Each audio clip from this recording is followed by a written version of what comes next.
then I decided. You remember, right? No, I was serious. I was thinking because I said with some the use of brain power and common sense, you people could have had a boomtown up here. This could have been Boomtown, USA. You know, you have among the richest in the United States of sitting under your land and you don't take it, and other people are taking it, meaning other states are taking it. And I said to myself, I think maybe I'm going to consider running for governor very strongly. And then I decided to run for president instead. And that worked out. I want to thank Shel Farley. Where's Shel? She's around here someplace. Good luck. I know I see you on television a lot. You're working hard. I think you have like 3 different parties. I don't think Ed's too worried about that, right? You're okay with that, Ed, right? She's got the Conservative Party also. And I've watched you, and I know you're really working hard. And honestly, on the merits, you should win. You know, I know your opponent very well. She's been up to my office looking for campaign contributions over there. And she's very aggressive on contributions, but she's not very aggressive on getting things done. And because she hasn't gotten very much done. If anything, has she gotten anything done? One bill. One bill to rename a post office. You just go in and fight. You may see some big changes. You may see some things happen. You know, they saw it in my election. Of course, I felt I was going to win. We were having these massive crowds. And a lot of people that traveled with me, I'll never forget, there was a certain show on television. And the 2 people that truly, these were reporters, they truly hated your favorite president. Hated. They hated. And they were watching a speech. I was making a speech. We had 25, 30,000 people in this massive auditorium, stadium actually. And they looked at each other. They just looked. They said, do you believe this? They were not happy. That was the day before. And then the day of the election, they said, you know, I guess that's the way it goes. But I felt all you had to do is see the enthusiasm. So, Shel, I can say this. You may surprise a lot of people. You may surprise, because people know it's wrong what's going on.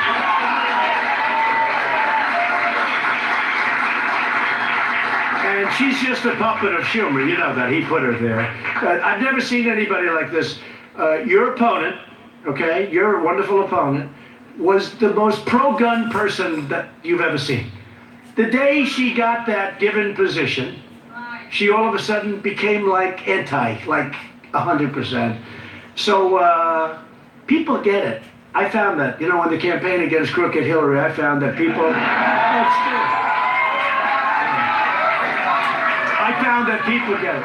So I just wanted to, so I wish you luck, and Ed, keep up the good work. You're doing really well. You vote for somebody other than our fantastic Claudia. You're voting for higher taxes. They want to raise your taxes. They want to actually end these massive tax cuts that everybody in this room has gotten, that have been so popular, that have really made our economy the strongest it's ever been in the history of our nation. This is the strongest economy we've had, with the best jobs market. So they want to raise your taxes. They want to open your borders. You know, they want to open borders, okay? They want those borders to be open so nice and wide, let everybody flow in. And they think they're going to be Democrats, right? That probably are, maybe, who knows? They might not, but they want them to come, and that's one of the reasons. I really believe that's one of the reasons, because a lot of other reasons don't make a lot of sense. But they want open borders. They don't mind crime, because it comes with open borders, so obviously they don't mind crime. They hate ICE, because ICE, you know, is rough and tough, and that's what we need with certain kinds of people. I don't think that MS-13 fully understands the niceties of life. Do you think?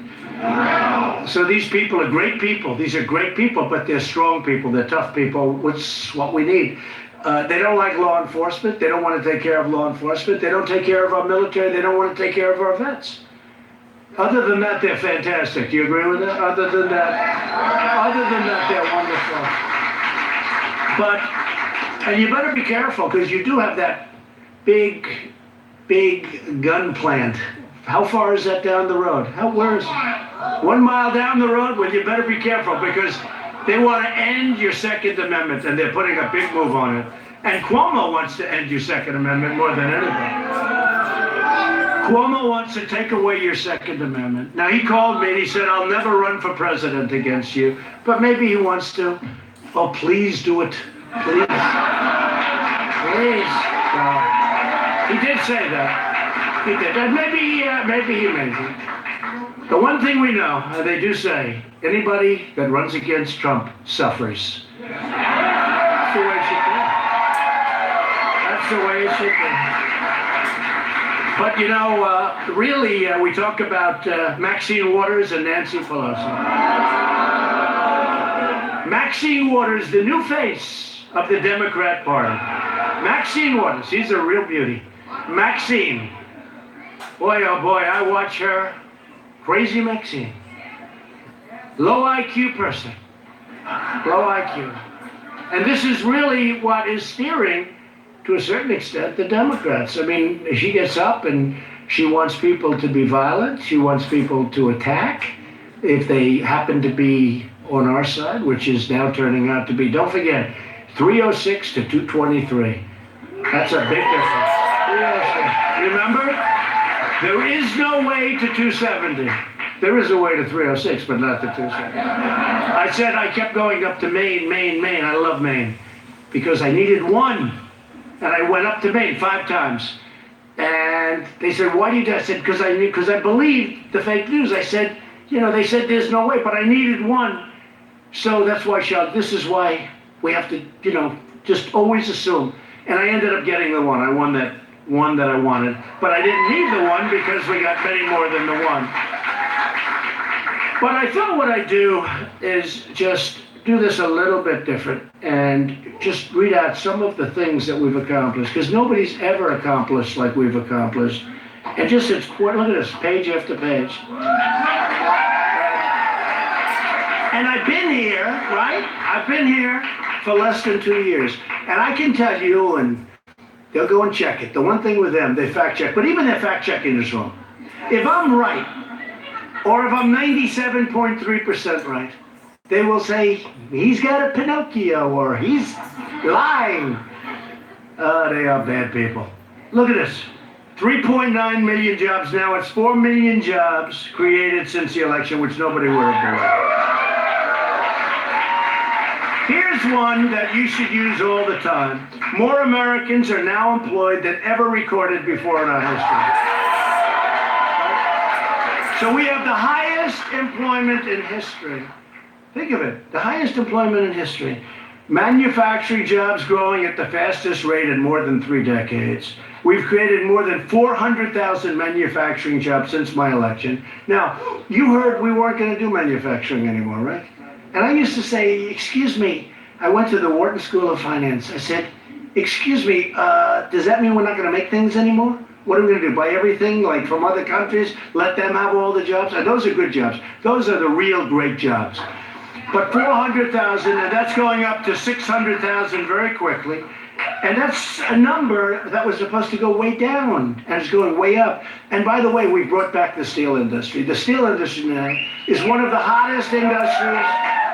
I was with 2 or 3 people that are in the steel business. I don't know where they are. But and this is a great reception, by the way. We appreciate it. But a few people in the steel industry were saying how incredible the business is. They never thought this would happen again. And it's become a great industry. And you know, steel isn't like other industries. We need steel. You need it for defense, so we need aluminum, which is doing great. Economic growth last quarter hit 4.1. Everybody said the most you're going to do is 2. It was 1.2 when I started. 1.2. And I'll tell you, it was 1.2 and heading south. It was going down. It was regulations that did it initially. And now it's regulations and the big tax cuts. So it's really, new unemployment claims recently hit, think of that, a 48-year low. Okay? African American unemployment, you've heard this, has just achieved the lowest level ever recorded. Ever recorded. Asian American unemployment rate achieved the lowest level ever recorded. Women unemployment rate, really, only 65 years, sorry about that. Lowest in 65 years. Asian unemployment the lowest ever recorded. You know, here's a good one. Lowest unemployment rate ever recorded for Americans without a high school diploma. How's that? Is that a good one? Right? That's a good one. The veterans' unemployment rate reaches lowest level in more than 20 years. Almost 4 million Americans have been lifted off food stamps since our election. You know what that means? That means they went out and they have a great job. They have jobs. The pledge to America's workers has resulted in employers committing to train more than 4.2 million Americans. That number is now up to 5 million Americans. And we're committed to vocational education. You know, I went to school, and I remember going to school as a young guy, and I'd be a nice student, and we had good students. We had some people that weren't good students in the class. They were terrible students. But they could blindfolded take apart a motor or an engine. They could do things that we never even thought about doing. They had a great aptitude. I say vocational is very important. They had this great talent, yet they were lousy students, so we have to remember that. 95% of U.S. manufacturers are optimistic about the future. That's the highest ever recorded. Signed the biggest tax cut and reform in history. The tax cuts, $300 billion have already poured back into the United States from overseas. I think that number will end up being about $4 trillion. This is money that would have never come back to us. You saw Microsoft is bringing back $230 billion. I had dinner the other night with Tim Cook, who's fantastic, and they're spending a tremendous amount of money in the United States. And I asked him, would you have done it without our tax reform and our tax plan? He said, no. We wouldn't have done it. Number one, you wouldn't have been able to get the money back in. Can you believe that? You couldn't bring the money back in. That's really good stuff. You cannot bring the money back into the United States. Spend it someplace else. We helped win the bid for the 2028 Summer Olympics in Los Angeles. I helped a lot. I was called by a big Democrat politician. I don't know if he'll agree to it anymore to say. But he said to me, sir, would you take a call from the head of the Olympic Committee? I said, but I'm not president. This is why I wasn't president. He said, the president won't return his phone calls. I said, why do you say that? He said, the president will not. President Obama wouldn't return his phone calls. Would you take a call from the head of the Olympic Committee?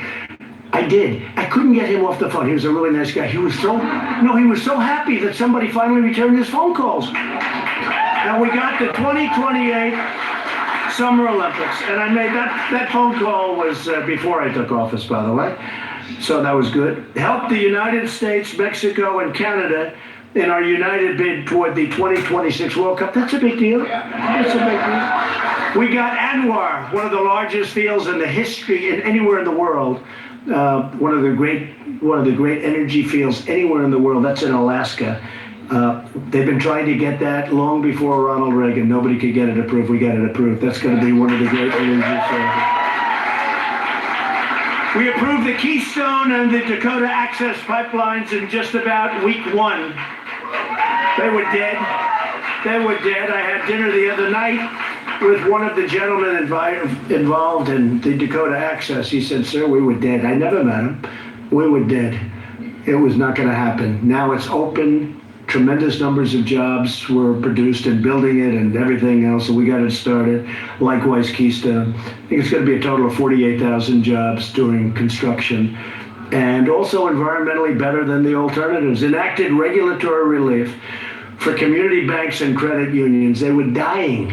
They were dying. They were being put out of business. Obamacare, we got rid of the individual mandate, which is the most unpopular aspect.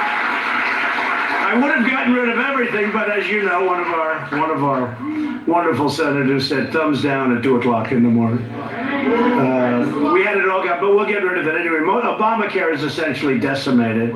We've also come, and you know, once you get rid of the individual mandate, which we've done, that really was the end of Obamacare. But we've also helped where people that are still stuck on Obamacare were trying very hard to keep their rates down. You know what I'm talking about. You know, people are shocked that we've kept their rates down, and the increases have been much less than people were projecting that they'd be because of what we've done, not because of what they would have been 30, 40. They were 120% when I was running for office, but we've worked very hard on that. Secretary Azar I had something passed called Right to Try. Does everyone know what that is? You don't want to know, in a way.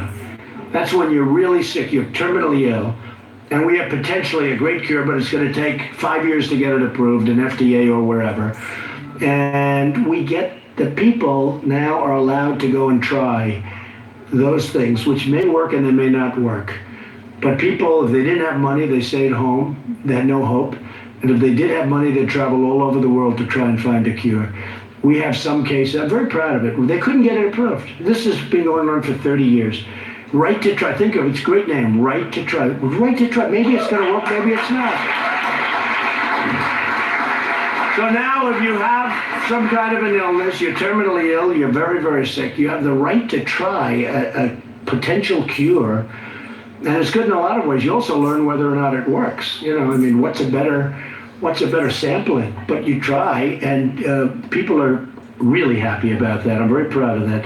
My administrations are providing more affordable healthcare options. So we're opening up many different options for healthcare. And we have association health plans. We have short-term duration plans. We have all sorts of plans coming out. Many of them are already out. Some just literally got out over the last week. So I think it's going to be something great.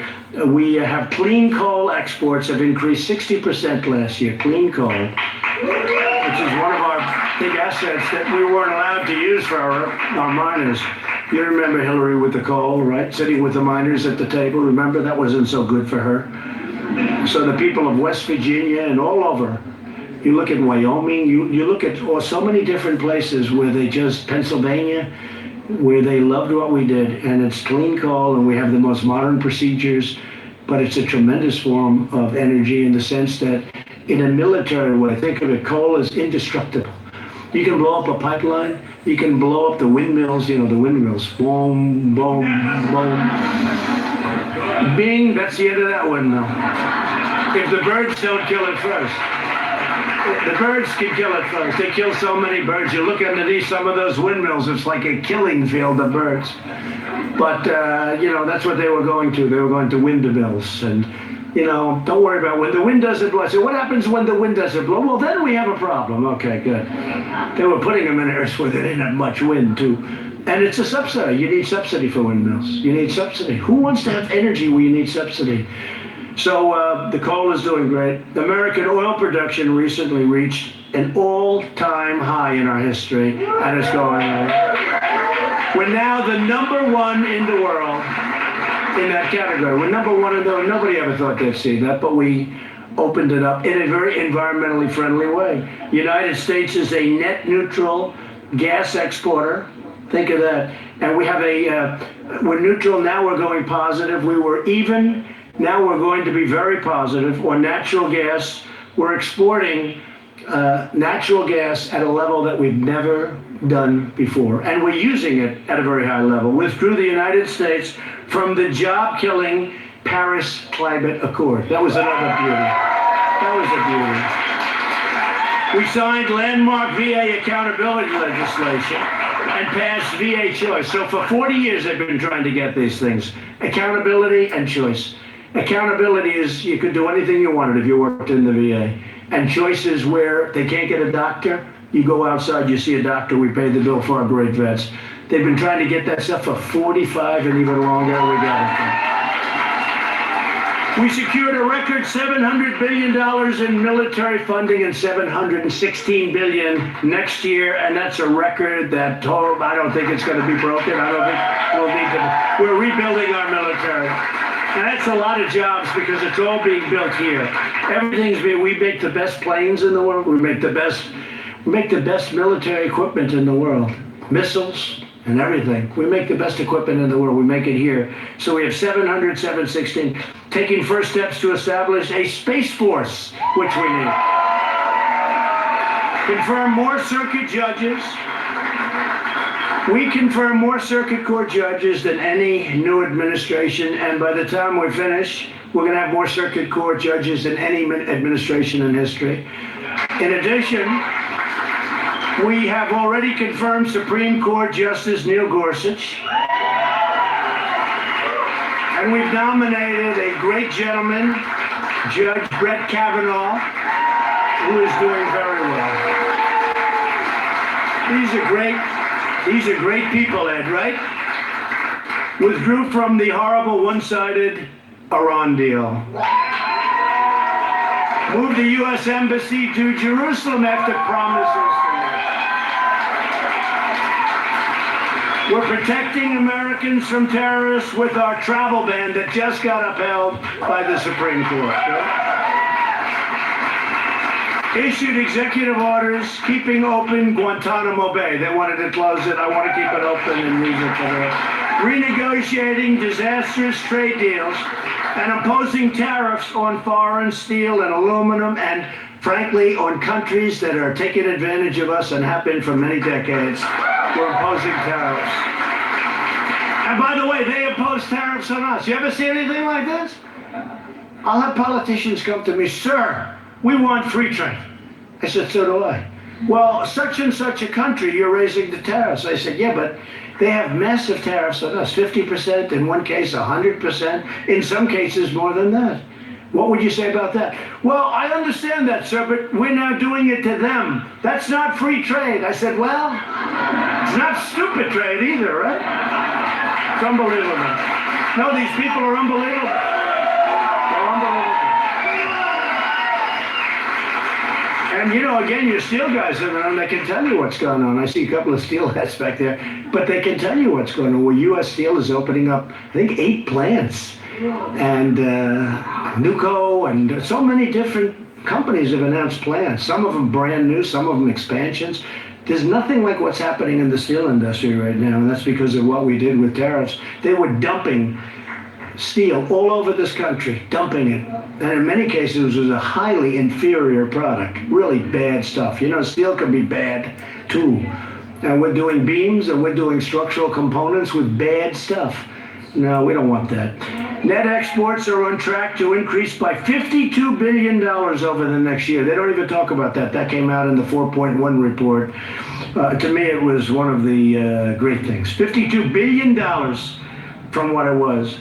We've begun building the wall. We've spent now $3.2 billion. We've spent...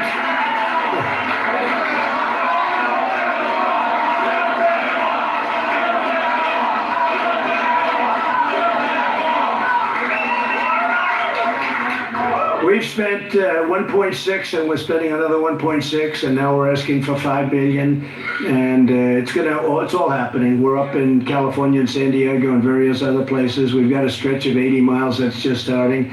We're doing well with it, but we're having very little help from Congress, in particular from the Democrats in Congress, because they're just obstructionists. Most of them voted for a wall 10 years ago, 12 years ago. They voted. But they're just a bunch of obstructionists. You know, I have 400 people that haven't been approved. These are great people, like yourselves. They gave up their jobs in order to work in government, and they're going every ounce of time. They're delaying it and obstructing. You know, their whole campaign is resist.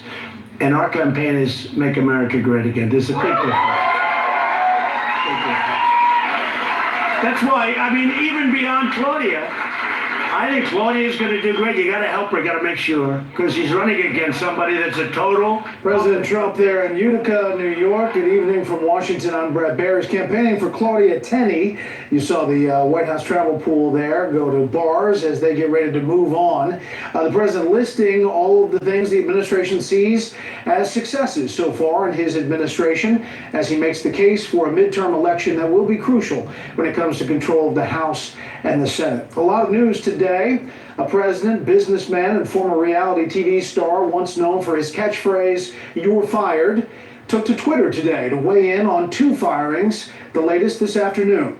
The FBI's ouster of Special Agent Peter Strzok, months after it was revealed that he sent anti-Trump text messages to his lover at the agency during and after the 2016 campaign. The other firing was caught on tape. Former White House aide Omarosa Manigault Newman pitching a new tell-all book, releasing a secret recording of her firing by White House Chief of Staff John Kelly, and another recording of the president's reaction to it. There may be more tapes to come, we're told. President Trump's reaction on Twitter to the drama was more blunt today. We have Fox Team coverage. Chief Intelligence Correspondent Catherine Herridge with details on Agent Strzok's termination. But we begin with correspondent Kevin Corke at the White House with the controversy surrounding the release of these recordings by Omarosa. Good evening, Kevin. Evening, Brett. Omarosa was a controversial figure during her time here at the White House. She was known to be mercurial in her temperament and could be quite confrontational with her staff. Still, she enjoyed the full support of the president, even after she left the White House. That is, of course, until now. Every day the Army is fighting for us, and now we are fighting for you 100%. In many ways, it was a familiar scene. President Trump on the road, surrounded by U.S. service personnel, this time speaking to the Army's 10th Mountain Division at Fort Drum, New York. But while he basked in the patriotic environs of the Empire State, back in Washington, his administration was again awash in controversy. He absolutely has an issue with the truth, and sometimes he battles with reality. Donald Trump is a con. He is truly a racist. He doesn't know how to control himself. He has no impulse control, and he doesn't have the tact for the presidency. It's actually really sad to watch him become unhinged. A barrage of searing critiques from former White House aide Omarosa ahead of the release of her tell-all book, Unhinged, a launch augmented by the release of secret recordings she made of conversations between her and the president and her and Chief of Staff John Kelly. I think it's important to understand that if we make this a friendly departure, we can all be, you can look at your time here in the White House as a year of service to the nation, and then you can go on without any type of difficulty in the future relative to your reputation. In another recording, she suggested the president was so out of touch with the daily minutiae of the White House that he didn't even know she'd been fired the day before. Omarosa, what's going on? I just saw on the news that you're thinking about leaving. What happened? General Kelly came to me and said that you guys wanted me to leave. No, nobody even told me about it. No, The recordings drew a sharp reaction from the president on Twitter, where he described his former aide as wacky, a lowlife, vicious but not smart, suggesting that people in the White House hated her. This is someone who's disgruntled, who is so self-serving. This is someone with zero credibility in this town. Still, it's a sudden reversal for a woman who just months ago felt so deeply connected to the president that she unsuccessfully tried to have her wedding party photos taken at the White House.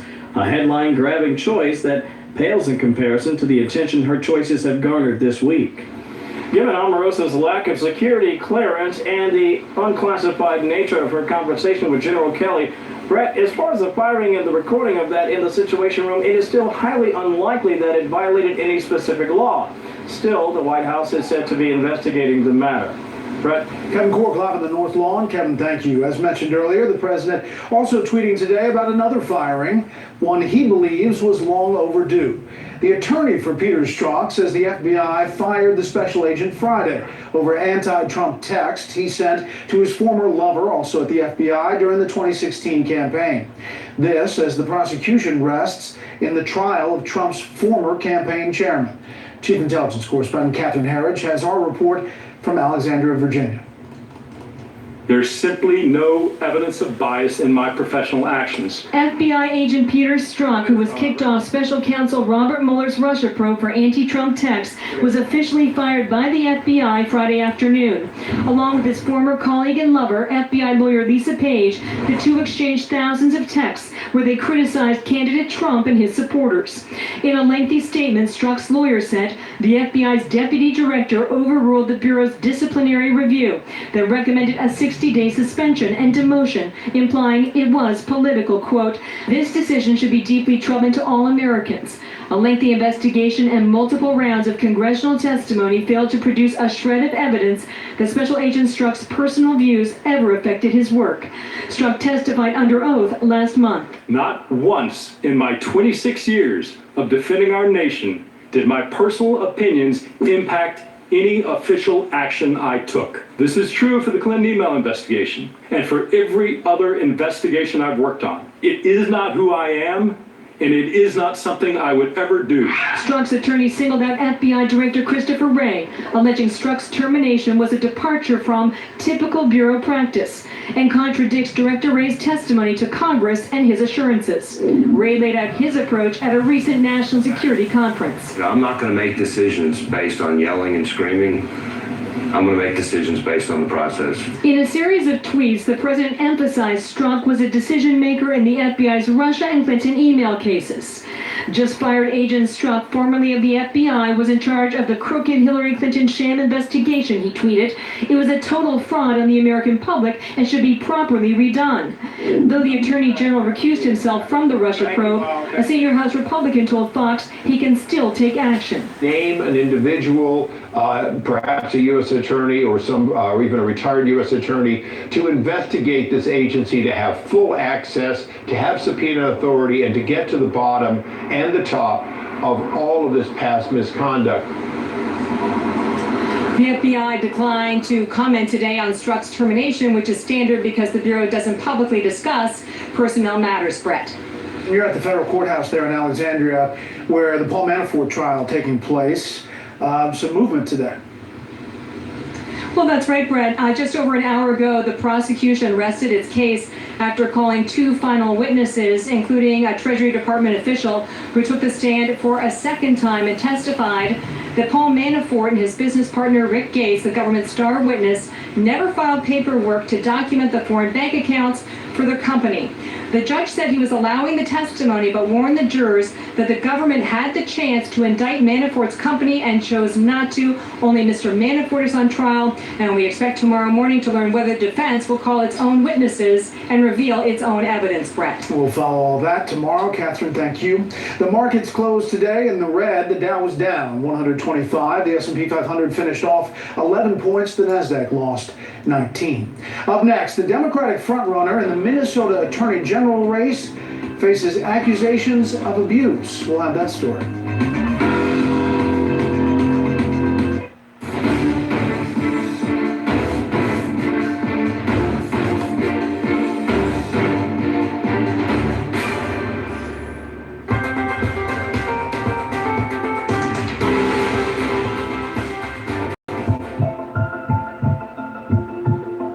The U.S. Preventive Service Task Force now saying it's okay for some men to get screened for prostate cancer.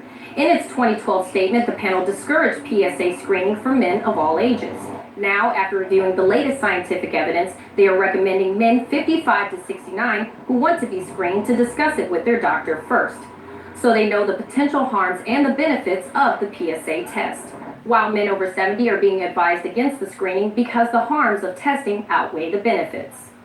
Before you rent a vacation property, check to make sure it's fire safe. Johns Hopkins researchers surveyed more than 120,000 Airbnb rentals across the United States, finding while nearly 80% had smoke detectors, less than 60% had carbon monoxide detectors, and less than half had fire extinguishers.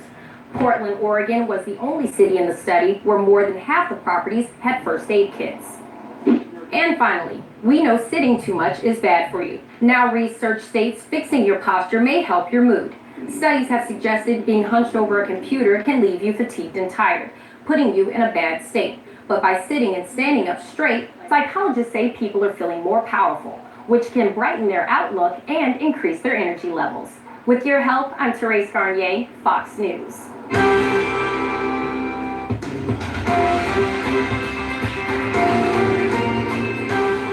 About an hour outside of Houston, Galveston's known as a spot to catch some sun, some rides, some waves.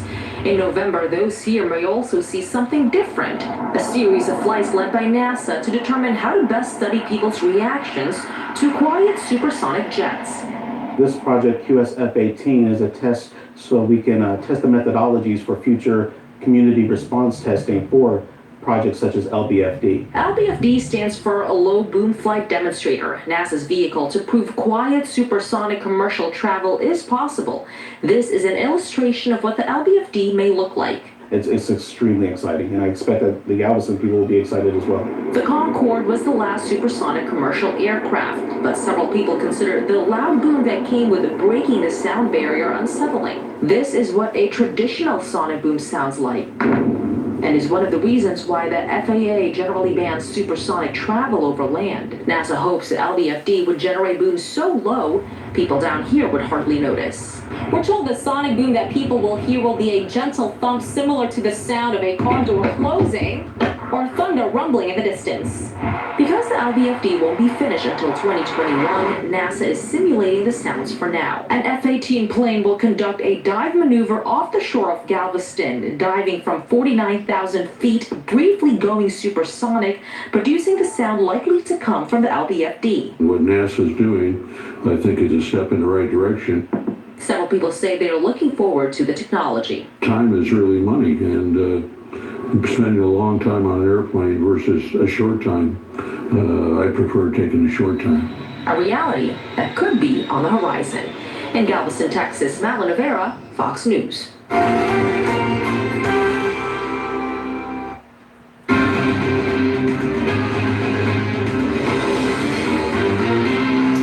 The race for Minnesota Attorney General has gotten personal. Just hours ahead of a primary vote, an ex-girlfriend says she was emotionally and physically abused by Democratic Congressman Keith Ellison and has video to prove it.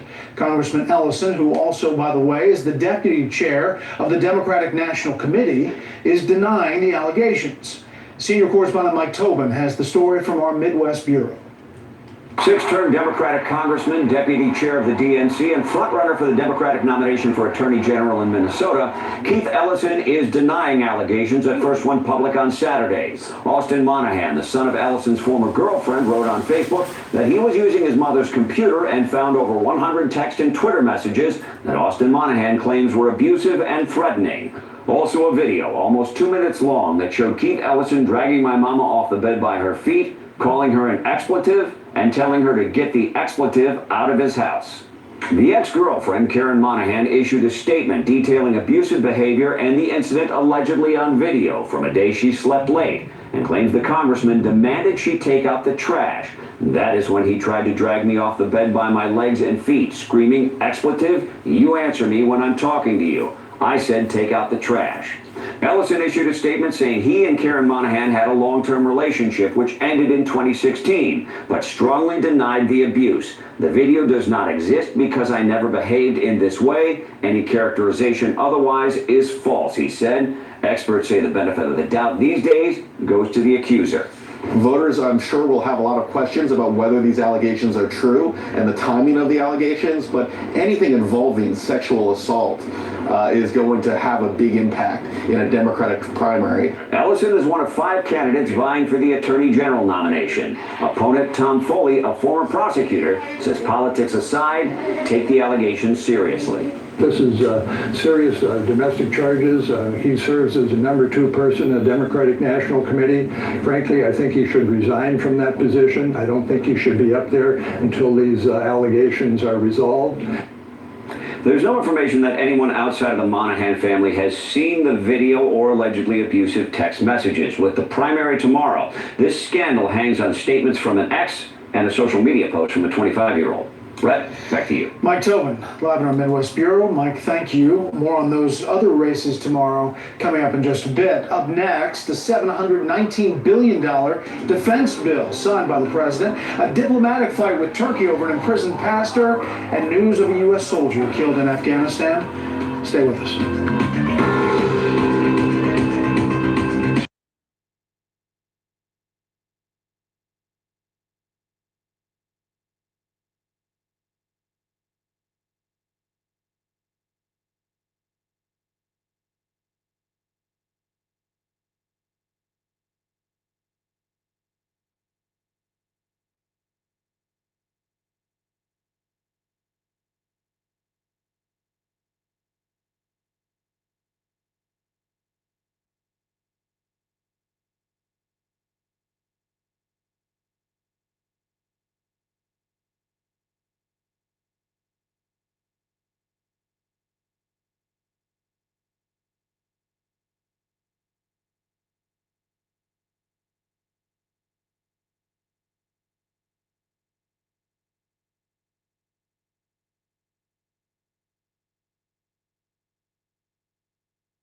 military. But as national security correspondent Jennifer Griffin reports, senior defense officials at the Pentagon say it also starts to provide the Pentagon what it needs to fight the growing threat from Russia and China.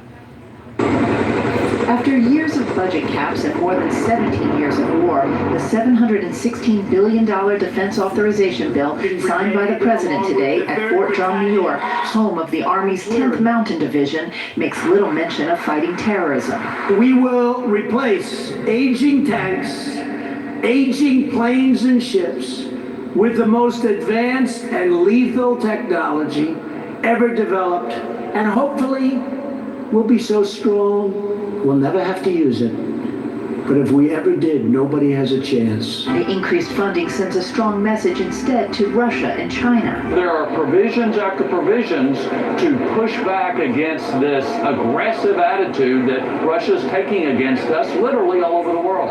Among the provisions, 77 F-35 Joint Strike Fighters, 2 Virginia-class submarines, a new aircraft carrier, 13 new battleships, modernization of the nuclear triad, funding to develop and field low-yield nuclear weapons, and billions to replace aging equipment. It requires the president to designate an NSC employee to coordinate the interagency fight against election interference, and includes $6.3 billion to increase U.S. military presence in Europe. It bars military-to-military cooperation with Russia and provides a 2.6% troop pay raise, the largest in 9 years. President Trump made no mention today that the defense bill was named for Senator John McCain, the ailing chairman of the Senate Armed Services Committee, who has remained at home since late last year battling brain cancer. McCain's wife Cindy tweeted in response, "Incredibly humbled at the naming of this after my husband." Brett? Jennifer Griffin at the Pentagon. Jennifer, thank you. Senior defense officials say an Army Special Forces soldier has died from wounds he received earlier this month in Afghanistan. 36-year-old Sergeant First Class Raymond Transfiguracion of Hawaii died Sunday in Germany. He was wounded when an improvised explosive device detonated near him in the Helmand province while he was on patrol. Meanwhile, the Taliban has launched an all-out assault over the past 4 days in another province, Ghazni. So far, more than 120 people have been killed there.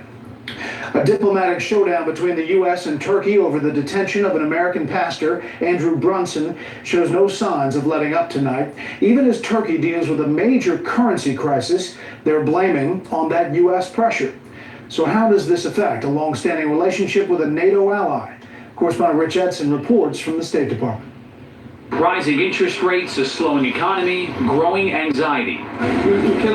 The country is in difficulty because we have millions, billions of dollars in debt.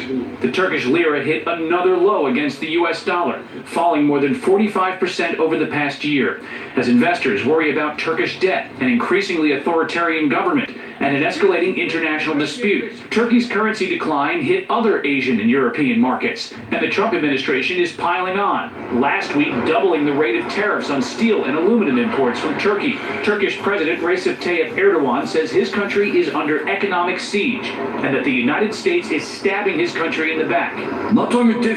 There is no plausible explanation for taking such an antagonistic stance towards a state that has had such a heavy toll as a NATO ally. The relationship between these two NATO allies has deteriorated for years. This month, the Trump administration has markedly escalated this diplomatic fight over Turkey's continued detention of an American pastor, Andrew Brunson.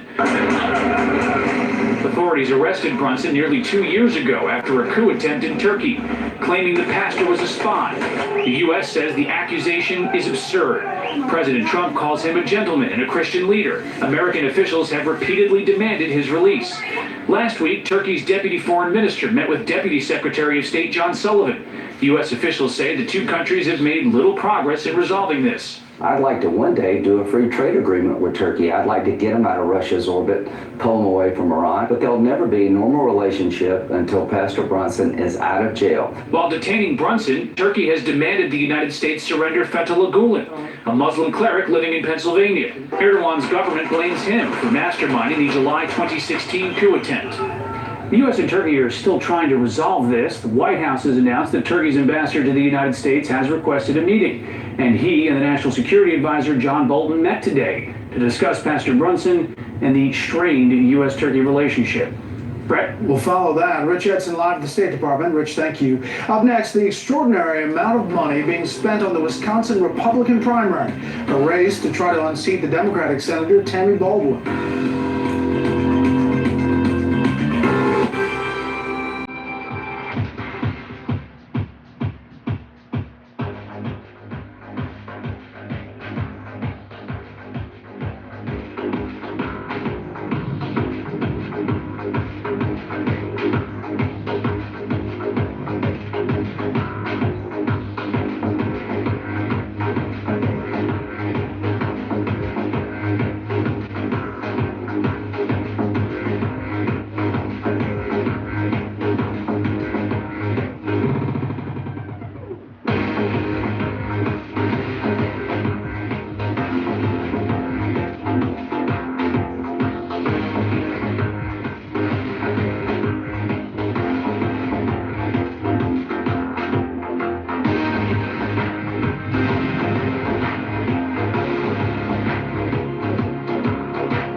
alcohol a woman drinks may have ties to her PMS symptoms. A review of previous research suggests up to 11% of premenstrual syndrome cases around the world may be associated with drinking habits. Experts say while the study was based on population data and can't prove alcohol is the sole reason behind the severity of PMS symptoms, it suggests if a woman is bothered by PMS, it couldn't hurt to try drinking less. Your child may have a better level of fitness than an endurance athlete. Researchers had one group of 8 to 12-year-old boys, a group of adults who did not regularly exercise, and a group of endurance athletes perform physical tests, and they analyzed how their bodies produced energy. The kids not only had fatigue-resistant muscles, they recovered faster than the well-trained athletes. Study authors hope their work helps improve our understanding of how our bodies change as we age. And finally, for the first time, scientists document in humans the benefits of eating dark chocolate. In 2 preliminary studies, researchers looked at how eating dark chocolate affected the brain, finding those who ate chocolate that was at least 70% cacao had less stress and inflammation and better mood, memory, and immunity. Study authors say further research on a larger scale is needed in order to determine the significance of these effects. With your health, I'm Laura Ingle, Fox News.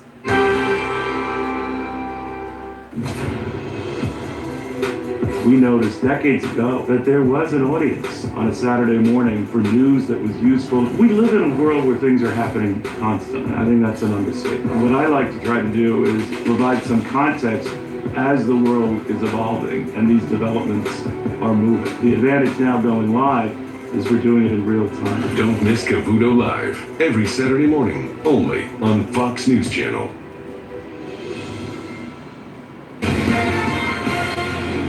America's election headquarters tonight. Voters in Wisconsin head to the polls Tuesday to vote for a Republican to take on Democratic Senator Tammy Baldwin this November in a race for a seat that Democrats must hold for a chance at winning the Senate back from Republicans this fall. At least most believe that's a key seat. Correspondent Peter Ducey takes a look at the candidates from Wisconsin. The field isn't even set yet, but $36.9 million has already been spent on the Senate race in Wisconsin. That's a lot of cheddar. Folks, this is not a game. Campaigns for Democrats and Republicans have combined to spend $19 million in Wisconsin, while outside groups have pumped more than $17 million into the race. On the Republican side, businessman and former Marine Kevin Nicholson has a cash advantage over State Senator Leah Vukmir. Nicholson is running as an outsider, and a lot of his donations come from outside the state. Yes, I do have to build raise money, over $3.3 million, and over double my primary opponent. And guess what? I don't take offense to the fact that people are donating to my campaign.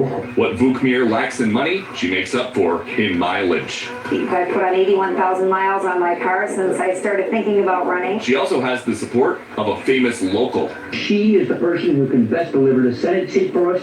The winner of tomorrow's GOP primary will face Democratic Senator Tammy Baldwin. She stands with, of all people, Bernie Sanders, in calling for a single-payer government-run health care. Baldwin has a double-digit lead over both Republicans in a recent Marist poll, but she's airing attack ads against both of them anyway. Tammy Baldwin has worked to make sure our government buys American and hires American. But Leah Vukmir and Kevin Nicholson disagree. Baldwin was the first Democratic incumbent senator in America to run re-election ads this cycle, and about a third of the $14.8 million her campaign has spent has been on ads, even though she doesn't have an opponent yet. Tammy Baldwin has spent $5+ million already, still sits at a 41% approval rating in our state. Anyone who tells you that she's not in a lot of trouble is kidding themselves.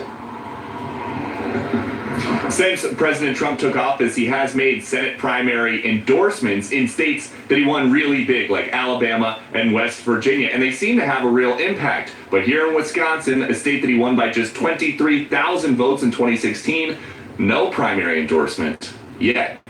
Brett? Peter Ducey live in Milwaukee. Peter, thanks. And to step aside for a new generation of Democrats following the November elections.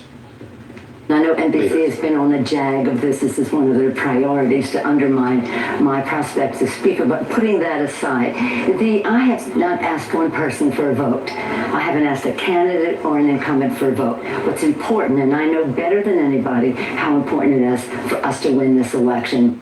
Number of campaigns, she noted, are using Pelosi, Republican campaigns. Pelosi said she was the best person for the job if Democrats take back the majority, and encouraged Democrats to do whatever they have to do to win. An FBI agent out, a former White House aide revealing secret recordings of her own termination. Our all-star panel weighs in on all the controversy over those ousters next. Tonight, Trump, Mueller, and the latest on the Russia probe. Alan Dershowitz brings you expert legal advice on the next Tucker Carlson Tonight.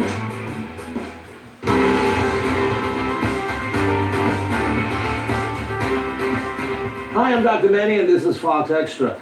They're 95% water, yet if you've been stung, you may not be surprised to learn that some produce the world's deadliest toxins. We're talking about jellyfish, and our own next guest, author of Spineless, The Science of Jellyfish and the Art of Growing a Backbone, Julie Bernwald, has been captivated by these ancient creatures for a long time. Hi, Julie. Thank you for joining us. Hi, thank you for having me. So you spent like 5 years researching this. What was one of the most shocking things you discovered about jellyfish?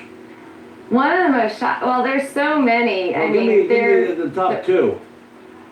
The top two. One of the coolest things were I went and talked to some guys who make jellyfish, robotic jellyfish. They got a grant from the Navy to study jellyfish swimming, and it turns out that jellyfish swim not just by pushing back on the water, but by actually creating a low pressure system in front of them, so they pull themselves through the water. And when those scientists looked around at all animals that swim, turns out all animals do it, and we hadn't noticed it before. But the reason why everything kind of wiggles in the water is to create a low pressure system in front of it that pulls it through the water. And because we're here on land, we only think about pushing backwards, not like creating something that sucks us forward. I thought that was pretty cool. I could see that being used in Mars. Maybe that's not so interesting. I got another one. Tell me. Okay, jellyfish have been eaten in Asia for 1,000 years, and they're considered medicinal. Like, people eat them to sort of help with rheumatoid arthritis, and part of that is because they have high antioxidants. Wow. And I actually got to go out commercial jellyfishing with a Japanese fisherman and see how they do it. And that was pretty cool too. That's cool. Reading your book, looking at how you describe jellyfish, it almost reminds me like, Dr. Jekyll and Mr. Hyde. You says that there's an angelic aspect to jellyfish, but there's also an evil side. So I like mystery. So what's the evil side of jellyfish? Well, I mean, if you've ever been stung by a jellyfish, you know the evil side. They, their sting is not fun, and there's some of them that are, fatal. And when they sting you, are they protecting again, themselves, or is just that natural chemical that happens if your skin touches a jellyfish? Is that, is it like a bee that stings you when they feel threatened, or? Yeah. Okay. Yeah, I mean, they can't control stinging. They don't. You're not the object of their sting for sure. Right. They want to sting plankton that they eat. But here's something like amazing about it. That sting, it fires with an acceleration of 5 million Gs. So like 1 G.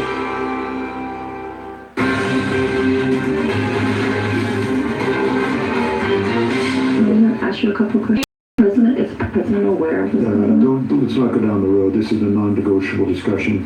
I don't want to negotiate. I've never had a chance to talk to you, General Kelly. So if this is my departure, I'd like to have at least an opportunity to understand. We can talk about it. This has to do with some pretty serious integrity violations. So I'll let it go with that. So the staff and everyone on the staff works for me, not the president. Omarosa, what's going on? I just saw on the news that you're thinking about leaving. What happened? General Kelly came to me and said that you guys wanted me to leave. No, nobody even told me about it. Well, Omarosa is a former White House aide who is now pitching a new book, and she has audio tapes, as you heard there, of her interactions with the White House Chief of Staff, the President, perhaps others, she says. The President taking this on head-on Twitter, saying, while I know it's not presidential to take on a lowlife like Omarosa, while I would rather not be doing so, this is a modern-day form of communication, and I know the fake news media will be working overtime to make even wacky Omarosa look legitimate as possible. Sorry. Obviously, Omarosa has changed her tune since leaving the White House, a tune that was much different at the beginning of the administration. Every critic, every detractor will have to bow down to President Trump. It's everyone who's ever doubted Donald, whoever disagreed, whoever challenged him. It is the ultimate revenge to become the most powerful man in the universe. Former Apprentice player, now selling a book. Let's bring in our panel. Jason Riley, Wall Street Journal columnist, senior fellow at the Manhattan Institute, Zeke Miller, White House reporter for the Associated Press, and Chris Stirewalt, politics editor here at Fox News. Okay, Jason, obviously it's a lot of drama. If people didn't think that this was coming, maybe they should have when she was hired, but what do you think about this? I don't think it's that complicated. A disgruntled former employee, cashing in, opportunistic. She's got a book to sell. This is someone who's known the president for, by her reckoning, 15 years. She's worked on a TV show, on the campaign, now in the White House. And she seems to be also sort of validating her firing. This is what the chief of staff was afraid of. The president needs to be surrounded by people he can trust. He clearly cannot trust Omarosa. And not only is this Kelly's observation, but his predecessor, Reince Priebus, said the same thing. This is not someone we want around the White House, and she's out there right now on this book tour, I think, very much confirming their suspicions. Zeke, there are other people out there. Frank Luntz, who says he's quoted in the book, page 149. She claims to have heard from someone who heard from me that I heard Trump use the N-word. Not only is that flat out false, I've never heard such a thing, but Omarosa didn't even make an effort to call or email me to verify very shoddy work. She's out on these interviews saying the president is racist and that she had a change of heart in her term. She is clearly not the most credible spokesperson for her own agenda here. You go back to, you played those clips from 2016, others. Even by her own admission, she hadn't had a conversation with John Kelly up until her firing 5 months after he started. There are a whole lot of reasons to doubt her credibility here. At the same time, the fact that she was in the White House to begin with It points to an issue with this administration, the fact that she felt empowered, that it was okay to make those sorts of recordings, make those sorts of statements to a chief of staff, points to something about this White House that is different than every other White House that we have seen. The nature of that freedom, where the culture of backbiting, a culture where the individual was first and the team came second, where the country came second. That is sort of the cultural problem that existed back in the White House with Omarosa there. The question is, have they fully rooted out that problem now? And you look at some of the tweets, some of the personnel issues they've had, the drama this administration has had over and over again, the answer is probably not yet. So we're not done with this cycle. She's going to keep pitching it. We're probably going to hear more stories about her time in the White House from the White House, on the record and off. What does this do politically? Anything? Nothing. This is look, and this is reaching a point of dramatically diminishing returns for her. If this is it, right? If the worst that she has is very conventional kind of conversations that you would expect to hear from a chief of, this is the point of a chief of staff, to insulate the president from people, from disgruntled employees, from people who you have to fire.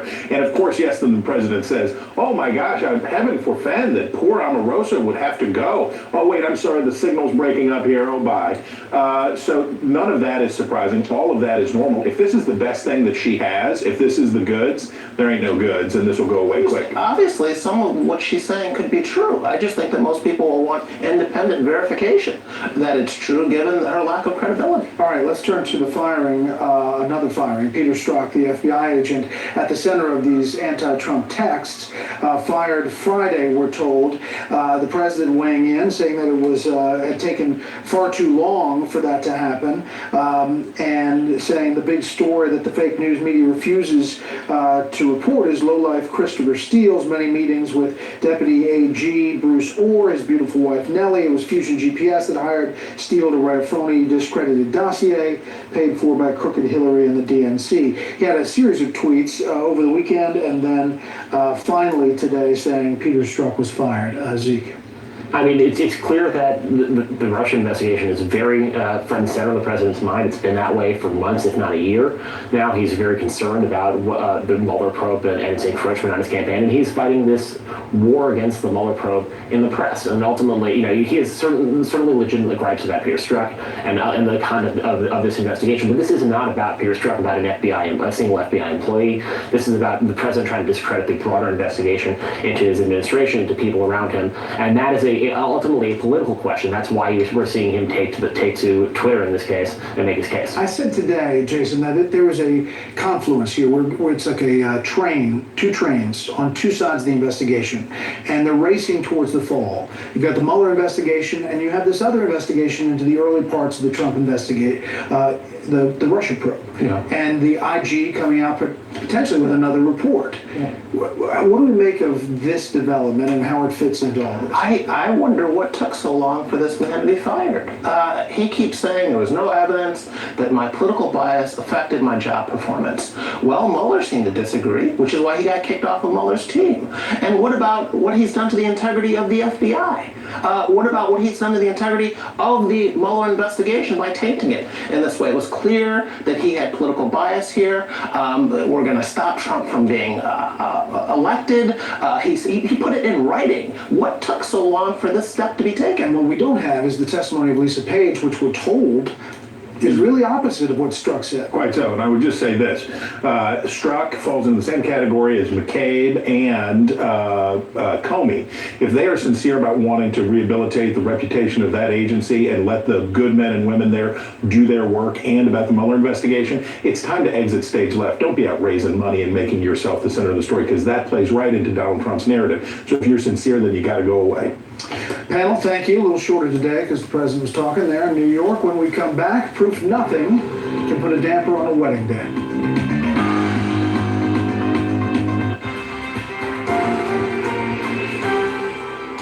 I find this fascinating. Very important story.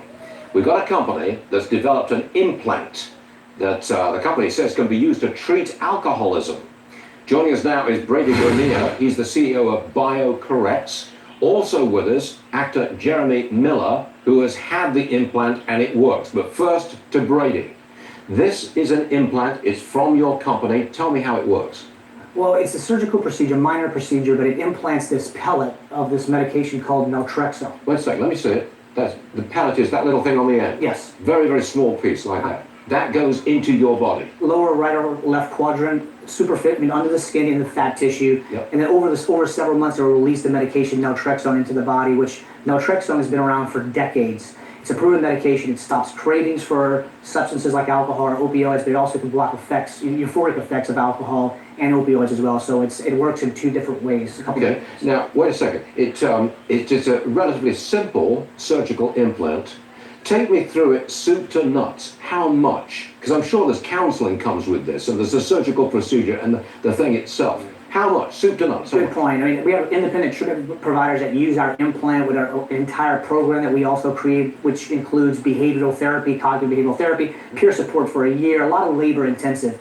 They tell us that their going price is anywhere from $10,000 or $12,000, give or take, depending on what part of the country, how much work is involved with that individual. Everyone's different. So it's a comprehensive program that includes these three different components. The medication, which is just a tool to buy you time to get through the cognitive behavioral therapy, the peer support, group therapy, anything you want to do. So it's a very comprehensive program. But 10 grand out the door.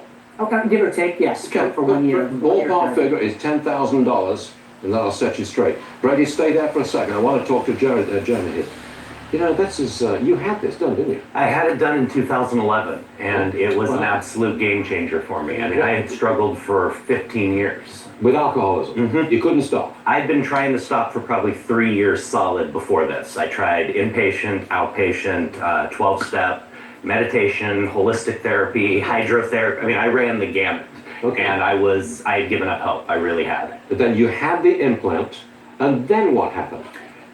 Within hours, I started noticing the effects. And what you notice is what's not there. That constant, obsessive need, it just kind of vanished. I mean, it was like a light switch got turned off for me. My fiance and I had to stop for gas. We had gotten stuck in traffic. It's about 4 hours after my procedure. She gave me $20 to go pay, and I ran inside, I paid, and I walked out, and I actually had to stop outside the door because I didn't even look at the beer.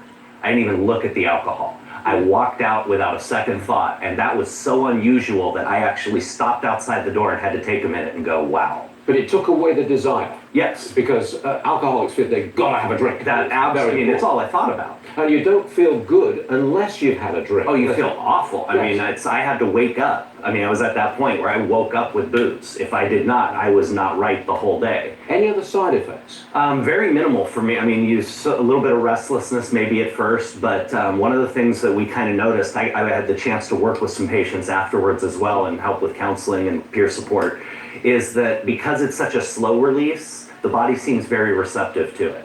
I experienced almost zero side effects. A little bit of restlessness at night the first couple of nights, and that was about it. Hello to our viewers in the Middle East and North Africa watching on BN. Thanks for watching Fox. For more, you can go online and check us out at foxbusiness.com as well as foxnews.com. Keep it here. Finally tonight, for better or for worse, even in extreme weather conditions, take a look at how these brides wouldn't let anything put a damper on their big day.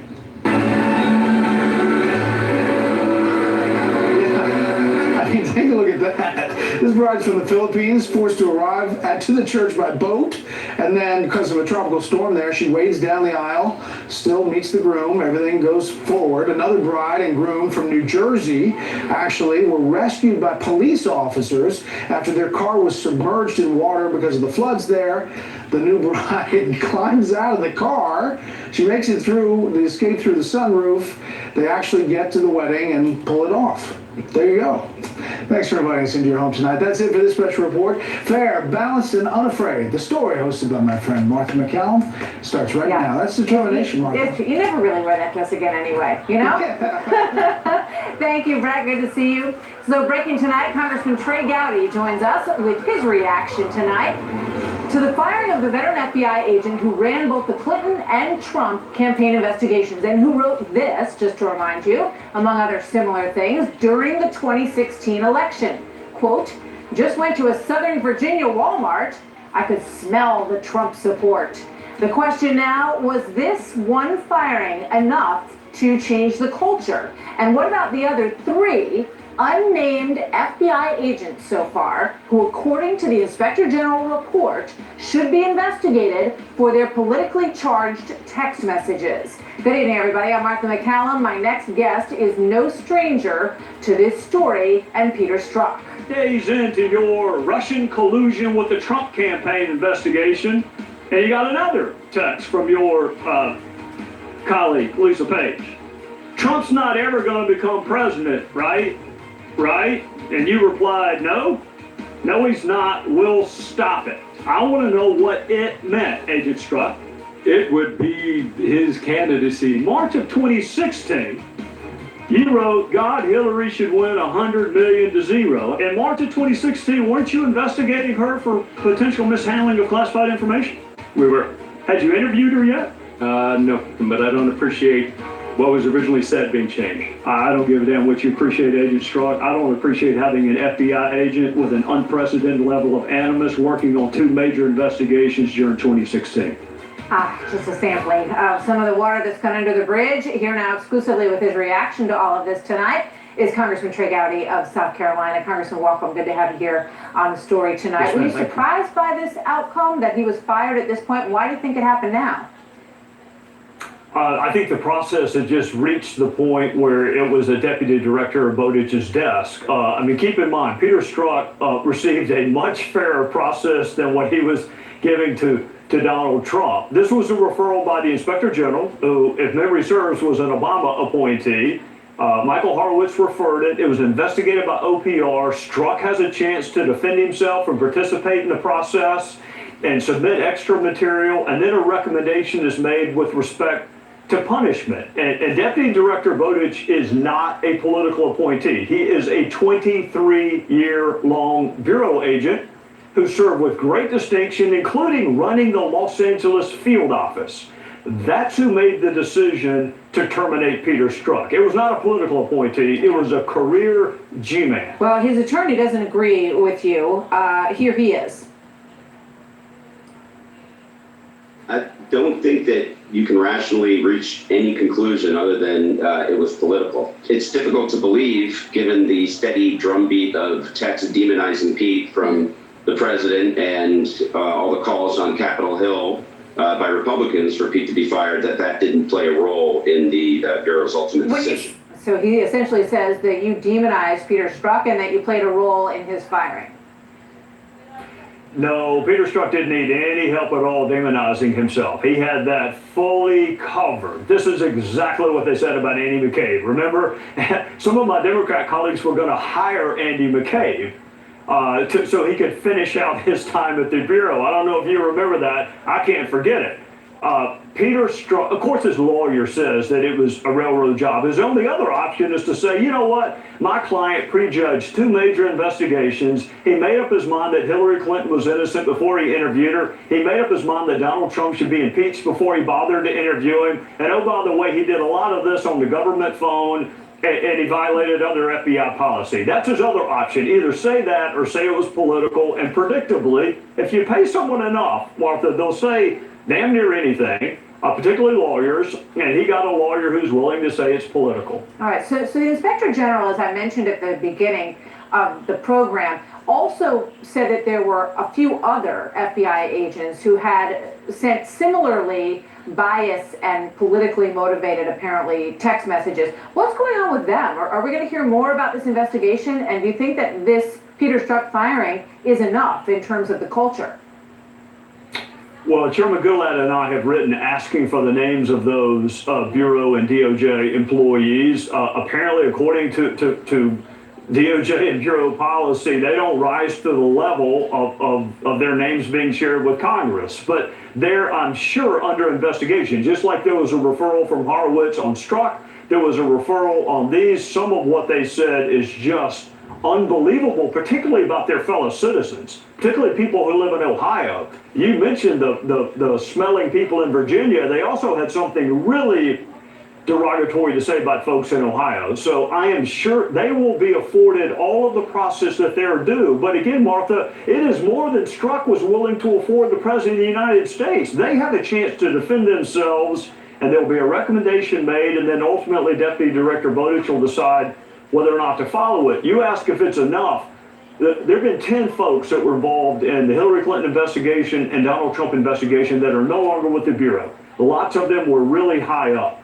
Instead of focusing on the firings, I have focused on the hirings. Chris Wray and David Bowditch, I am convinced, are going to be able to repair the institutional reputation of their Bureau. 99.9% of the agents don't need their reputation improved because it's already really good, but they're going to take the FBI back to what we remember it being. So it's the two hirings that I'm most excited about. Yeah, and you make a good point. I mean, the DOJ and the FBI have done house cleaning, clearly. So they clearly think that there was a problem with 10 individuals who were involved in this investigation, and they are no longer there. I want to ask you about these Bruce Ohr text messages, because I'm curious what you think about him, because he's kind of been at the back of this story for a while, but now that we're reading, and I know you read quite a while ago, the message that he sent to Christopher Steele, who of course was the person behind the dossier. Here's one from July 1. I am seeing redacted person in London next week to discuss ongoing business, but there is something separate I wanted to discuss with you informally and separately. It concerns our favorite business tycoon. Your thoughts on that one? Bruce Ohr worked for the Department of Justice. He had absolutely nothing to do with the Russia investigation other than he inserted himself by having contact with Chris Steele. Martha even had contact with Chris Steele after the FBI terminated its relationship with Chris Steele. So this is one branch of the Department of Justice that says you're not even fit to be an informant, and here's a DOJ. I think he may have been third in command. We're going to interview him on August the 28th. I am going to come back to Washington. I'm going to leave my beloved South Carolina, and I'm going to go back, and I'm sure others will too. Jimmy and Mark and Ratcliffe, we're going to be back, and we're going to interview Bruce Ohr, not in a public circus setting, but in a deposition with no time limits, and we're going to get to the bottom of what he did, why he did it, who he did it in concert with, whether he had the permission of the supervisors at the Department of Justice. It is, I used to work doing what Bruce Ohr does now. It is unbelievable that a prosecutor would insert himself into an ongoing investigation for which he had nothing to do. Yeah, well, one thing he had to do was that his wife worked for Fusion GPS, who was working on the dossier, and we will. Is that going to be open or closed testimony with Bruce Ohr? Yeah, we don't behave that well when the cameras are in there, Martha, so we're going to do it in a closed, confidential, private setting where everybody behaves, and it's much more constructive. All right. I want to ask you about Rudy Giuliani and what he said this weekend with regard to perjury traps and whether or not the president should sit down with Robert Mueller. Let's play that. There was no conversation about Michael Flynn. I think it was February when it supposedly took place. Memo came out in May. And in between, Comey testified under oath that in no way had he been obstructed at any time. And then all of a sudden, in May, he says he felt obstructed. He felt pressured by that comment. You should go easy on Flynn. So we maintain the president didn't say that. It was indicated prior to that statement that the president talked about it, but that he meant nothing by it, that it didn't constitute obstruction. So what do you make of all of this, Congressman? Well, there are only two people that know whether or not it came up. One is President Trump, and the other is Jim Comey. I think the better line of analysis, and again, I'm not the president's lawyer, and he can do better than me, but there are four elements to perjury. It has to be under oath. It has to be material. It has to be intentional. The falsehood has to be intentional. I think the president, if he doesn't remember that coming up, that's a perfectly acceptable answer. I don't remember, or that's not what I recall, or I don't think I phrased it that way. Martha, I will tell you this. If it is obstruction of justice to ask someone to show leniency, then we're going to have to build a lot more prisons in this country, and they're going to be preachers in most of them. For 20 years, I had preachers call me and ask me to please give this person a second chance. Please show some leniency. That is not obstruction of justice. That is what happens all across this country every day.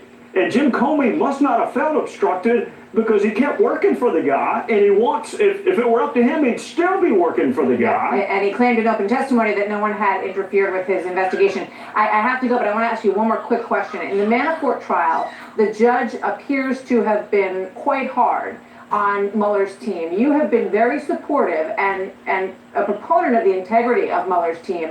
Did what you hear in there affect your opinion about that at all? It affects my opinion on the judge. The fact that you and I are talking about a judge, they're supposed to be neutral, detached arbiters, referees, umpires. The fact that he inserts himself, whether I supported the prosecution or the defense, is immaterial. Judges are not active participants in the trial. And I've been in front of some tough ones. I've never been in front of one who enjoyed hearing his name and enjoyed being the star of the show as much as this one. And I frankly feel sorry for the lawyers on both sides that they're having to put up with a judge who is confusing himself with the deity.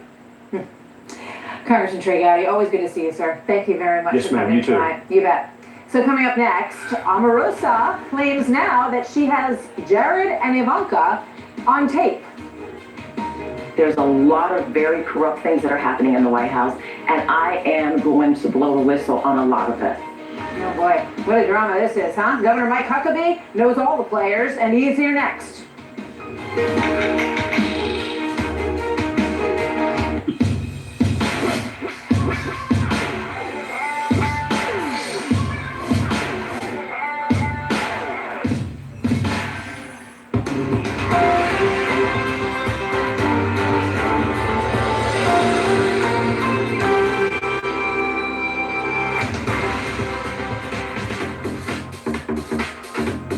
Matrix